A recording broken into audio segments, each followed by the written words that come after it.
Bueno, la subasta notarial es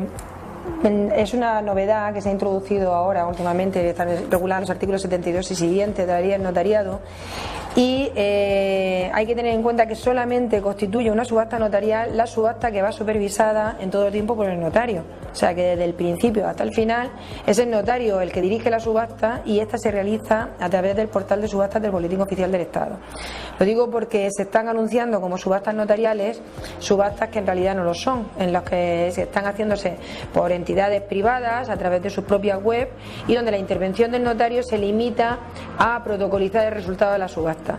Esas subastas no son notariales, solamente son notariales las que se realizan a través del portal de subastas del Boletín Oficial del Estado y con el control del notario. Las subastas notariales se pueden venir motivadas por un expediente administrativo o judicial, o por ejemplo por el cumplimiento de un contrato, porque le hayan pactado las partes que se subaste,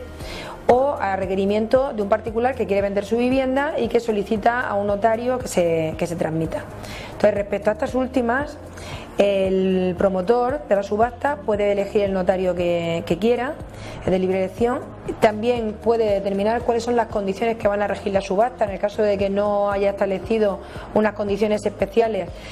pues se aplica supletoriamente la legislación notarial,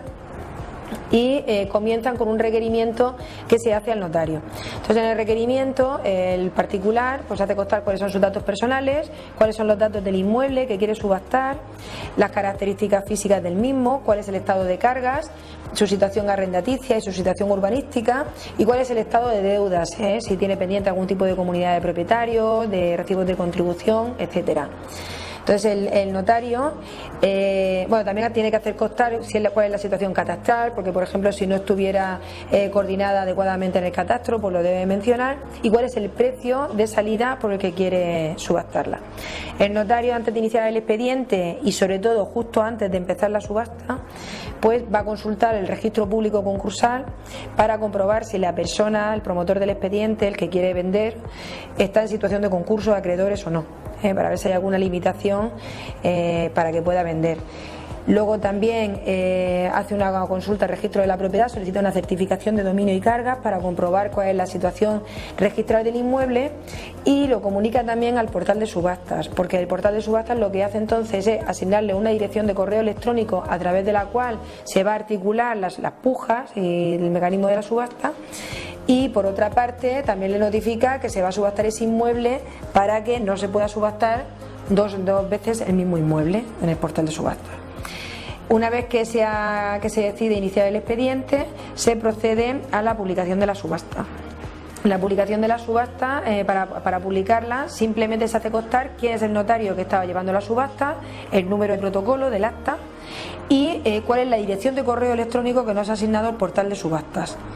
Una vez que entramos en el portal de subastas, ahí tenemos toda la información referente al inmueble, pues de todo lo que hemos comentado anteriormente, de titularidad, de estado de carga, de situación arrendaticia, etcétera. Y una serie de menciones especiales, como por ejemplo si se puede visitar el inmueble, si hay algún tipo de documentación interesante para el inmueble que se puedan examinar en la notaría, si el vendedor se ha reservado, por ejemplo, el derecho a no aceptar el remate, o sea, a pesar de haber fijado un precio mínimo en la subasta y aunque se superara la subasta, finalmente él se reserva el derecho de decidir si no quiere vender, aunque se obtenga un precio superior. Si se puede ceder el remate a un tercero, o sea, si la persona que se adjudica el bien en la subasta, antes de hacer el acto definitivo de otorgamiento de la escritura, puede cederse remate a otra tercera persona. Si el precio se puede aplazar o no, el precio de adjudicación en la subasta, el pago del precio, y sobre todo cuál es la cantidad que se tiene que consignar para poder intervenir en la subasta. Siempre hay que consignar una cantidad mínima, que suele ser el 5%, pero bueno, se puede fijar una cantidad superior. Todas estas condiciones aparecen en el portal de subasta y se puede acceder directamente a esa información a través de la dirección de correo electrónico que se proporciona en el anuncio de la subasta. Por otra parte, el notario, una vez que se empieza la subasta, pues notifica a los arrendatarios o ocupantes del inmueble que se va a proceder a la subasta, y también lo notifica a los titulares de cargas que resulten de la certificación de dominio y cargas que ha pedido el registro de la propiedad. A continuación se inicia el periodo para poder presentar las pujas, Suele ser de 20 días, pero también en las condiciones de la subasta el promotor del expediente puede fijar un plazo diferente. Y una vez transcurrido ese plazo, pues el notario comprueba en el portal de subastas qué pujas han presentado y cuál de ellas resultaría la adjudicataria del inmueble. Una vez que se ha determinado quién es el adjudicatario del inmueble, se hace una diligencia por parte del notario y se da un plazo para pagar el resto del precio, a no ser que haya habido un aplazamiento.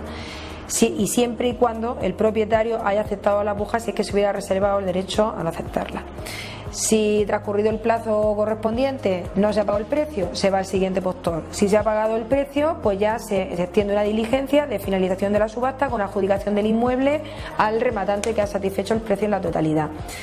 En ese supuesto ya hay que otorgar la escritura pública